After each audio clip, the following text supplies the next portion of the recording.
7.6 মাত্রার ভূমিকম্পে কেঁপে উঠল জাপান।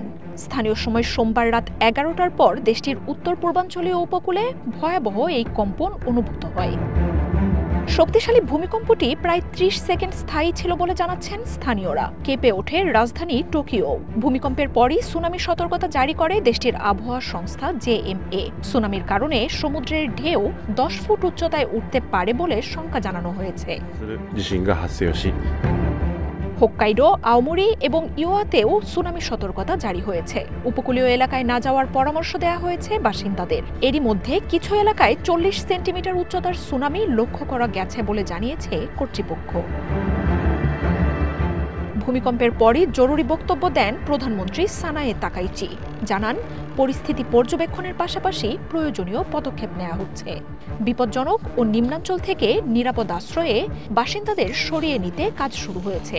কম্পনের পরই পরমাণু স্থাপনাগুলো পরীক্ষা নিরীক্ষা শুরু করেছেন বিশেষজ্ঞরা। গত মাসেই জাপানের পূর্বাঞ্চলে শক্তিশালী ভূমিকম্প অনুভূত হয়। জুলাইয়েও একইভাবে কেঁপে উঠেছিল দেশটি। এর আগে জানুয়ারিতে মিয়াজাকির কিউশো দ্বীপে 6.9 মাত্রার ভূমিকম্পের পর সুনামি সতর্কতা জারি হয়।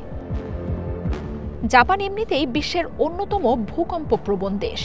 প্রশান্ত মহাসাগরের অগ্নিবলয় বা রিং অব ফায়ারের উপর অবস্থান করায় বছরে প্রায় 1500টি ছোট বড় ভূমিকম্পে কেঁপে ওঠে জাপান। 2011 সালে 9.1 মাত্রার ভূমিকম্পে দেশটিতে মৃত্যু হয়েছিল 18,000 মানুষের। ফুকুশিমার পরমাণু বিপর্যয় ঘটে সেই ভূমিকম্পের কারণেই। মার্জিয়া উপমা, ওয়ান ইন্টারন্যাশনাল ডেস্ক।